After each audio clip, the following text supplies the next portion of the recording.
ಕುಂದಾನಗರಿ ಬೆಳಗಾವಿಯಲ್ಲಿ ಮಕ್ಕಳ ಕಳ್ಳರ ವದಂತಿ ಹಿನ್ನೆಲೆಯಲ್ಲಿ ಭಿಕ್ಷುಕಿಯನ್ನ ಮಕ್ಕಳ ಕಳ್ಳಿ ಅಂತ ಹೇಳಿ ಭಾವಿಸಿ ಸಾರ್ವಜನಿಕರು ಧರ್ಮದೇಟನ್ನು ಕೊಟ್ಟಿದ್ದಾರೆ.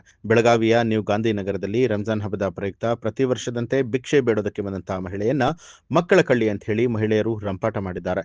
ತಕ್ಷಣವೇ ಸ್ಥಳಕ್ಕೆ ಬಂದಂತಹ ಮಾಳಮಾರುತಿ ಠಾಣೆಯ ಪೊಲೀಸರು ಸ್ಥಳದಲ್ಲಿ ಜಮಾವಣೆಗೊಂಡಿದ್ದ ಜನರನ್ನ ಚದುರಿಸಿ ಭಿಕ್ಷುಕಿಯನ್ನ ವಶಕ್ಕೆ ಪಡೆದು ವಿಚಾರಣೆ ಕೈಗೊಂಡಿದ್ದಾರೆ.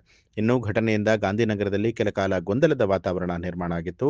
ಈ ಕುರಿತು ಸುದ್ದಿಗಾರರೊಂದಿಗೆ ಮಾತನಾಡಿದಂತಹ ಪೊಲೀಸ್ ಕಮಿಷನರ್ ಭೂಷಣ್ ಭೋರಸೆ, ಸಾಮಾಜಿಕ ಜಾಲತಾಣದಲ್ಲಿ ಹರಿದಾಡ್ತಾ ಇರುವಂತಹ ಅನಾಮಧೇಯ ಮಕ್ಕಳ ಕಳ್ಳರು ಬಂದಿದ್ದಾರೆ ಅನ್ನುವಂತಹ ಆಡಿಯೋದಿಂದ ಈ ಅವಾಂತರ ಸೃಷ್ಟಿಯಾಗಿದ್ದು ಬೆಳಗಾವಿ ಜನರಲ್ಲಿ ಮಕ್ಕಳ ಕಳ್ಳರ ವದಂತಿ ನಂಬದಂತೆ ಮನವಿ ಮಾಡಿದ್ದಾರೆ.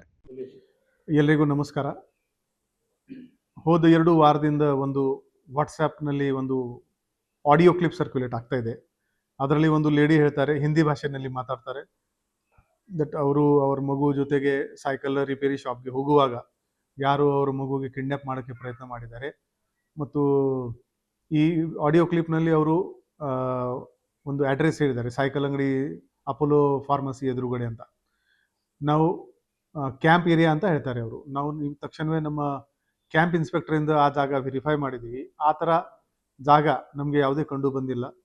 ಹೋದ 2 ತಿಂಗಳಲ್ಲಿ ಯಾವುದೇ ಗ್ಯಾಂಗಿಂದ ಮಗುದು ಕಿಡ್ನ್ಯಾಪಿಂಗ್ದು ಕೂಡ FIR ಯಾವುದೇ ನಮ್ಮ ಬೆಳಗಾವಿ ನಗರದಲ್ಲಿ ದಾಖಲಾಗಿಲ್ಲ.